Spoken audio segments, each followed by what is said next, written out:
to be demanding respect from other nations. Canada, we have a tremendous deficit with Canada. We're not going to have that anymore. We can't do it. I don't know if it's good for them. As you probably know, I say you can always become a state. And if you're a state, we won't have a deficit. We won't have to tariff you, et cetera, et cetera. But Canada has been very tough to deal with over the years, and it's not fair that we should have a $200 billion or $250 billion deficit. We don't need them to make our cars, and they make a lot of them. We don't need their lumber because we have our own forests, et cetera, et cetera. We don't need their oil and gas. We have more than anybody. So we just want to be treated fairly with other nations, because there's hardly a nation in the world, and I blame this on us, and I blame it on politicians that, for some reason, mostly it's stupidity, but you could also say other reasons, but mostly stupidity. They've allowed other nations to take advantage of the U.S., and we can't allow that to happen anymore. You know, we have debt.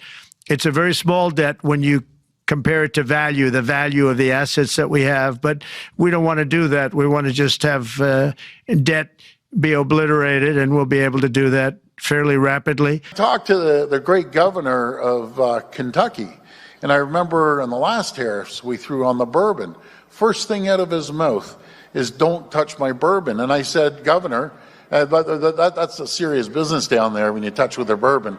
It's like messing with their LCBO." So I said, "You know, Governor, you got to talk to your president, because the first thing we're getting your bourbon."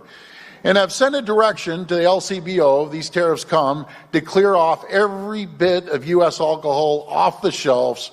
Let's start promoting more Ontario-made wines and the vodkas and spirits. That's what we need to do. We're the largest purchaser of alcohol in the entire world. They will feel the pain. I will make sure I communicate this to our other premiers that they should be following suit. The race to lead Canada's Liberal Party may hinge on handling the new president. Former Finance Minister and Deputy Prime Minister Chrystia Freeland is pitching herself as the best person to lead Canada's fight. Good morning, Ms. Freeland. Thank you so much for being here. Good morning, Karen. You should call me Chrystia. Everybody does. Okay, thank you. You have focused your leadership bid on the Donald Trump threat. But there are some Canadians who will say that we don't have a working parliament right now to effectively deal with that threat because of the chain of events set off by your resignation. What do you say to those Canadians? That's really the Prime Minister's responsibility. He made the choice to move me, to tell me he didn't want me to be Finance Minister anymore, and he made the choice to step down. But I think the good news for Canadians right now is we have a clear question, and you're right. The question is, who can stand up for Canada? Who can fight for Canada? And I know that I can do that because I've done it before, and I have a plan. We need to be strong, smart, and united. And, you know, we need to realize for Donald Trump, for him, weakness is a provocation. The only thing he respects, the only thing he understands is strength. I think of myself as a nice person, but in our meetings, Donald Trump called me the killer. And I don't mind that, because we need now to stand up and fight for Canada. We have leverage. We are the biggest market for the United States in the world. We have to show the Americans that if they hit us, we will hit back, and we're not going to lay back and take it. And I know that that is a fight that I can lead because I've done it before. What would you do differently? Let me start with what I would do today if I was Prime Minister. If I was Prime Minister today, I would publish a retaliation list. And we have said that we will do a dollar for dollar retaliation. It's the right thing to do. So what we need to do is say, yes, there will be a dollar for dollar retaliation. And if we publish that list, people in Michigan who make dishwashers, they'll say, oh my God, I'm not going to be able to sell them to Canada anymore. People in Florida who sell us orange juice are going to say, oh my God, this is really going to hurt my market. People in Kentucky who sell us bourbon are going to say, oh my God, Canadians are going to buy rye whiskey instead. People in Wisconsin who sell us cheese, very powerful lobby group in the United States, are going to say, oh my God, we're going to lose our Canadian market. And we need to publish that list today to activate those Americans to be calling up the White House and saying, Mr. President, what are you doing? You heard me say the Canadian response needs to be strong, smart, and united. And united is a really big part of that. What we need to do is have a conversation with all of the provinces and territories. And what I would do if I were Prime Minister is travel to Edmonton, have a meeting with the provincial government and say, look, Alberta is part of Canada. If 25% tariffs are imposed on Canada, that hurts Alberta too.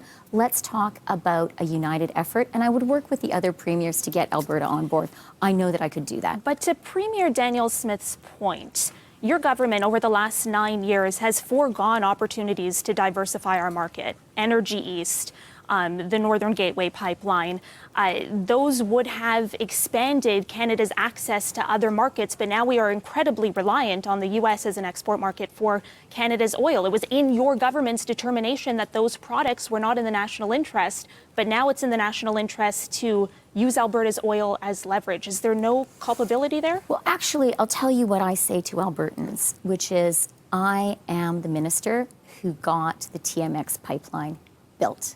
And it is diversification. It gives us a pipeline to the Pacific, huge and more important today than ever. And I would point out the Americans have not managed to build a pipeline to the Pacific themselves. So that trade diversification is something our government did, and actually something that I personally led and that I'm really proud of because, and you know, I knew it was an important project while we were building it, but today we need it more than ever. When it comes to the consumer price on carbon, you have ferociously defended it. That's going to be a hard sell to Canadians. We all know we need to act on climate, and I know all Canadians really get that.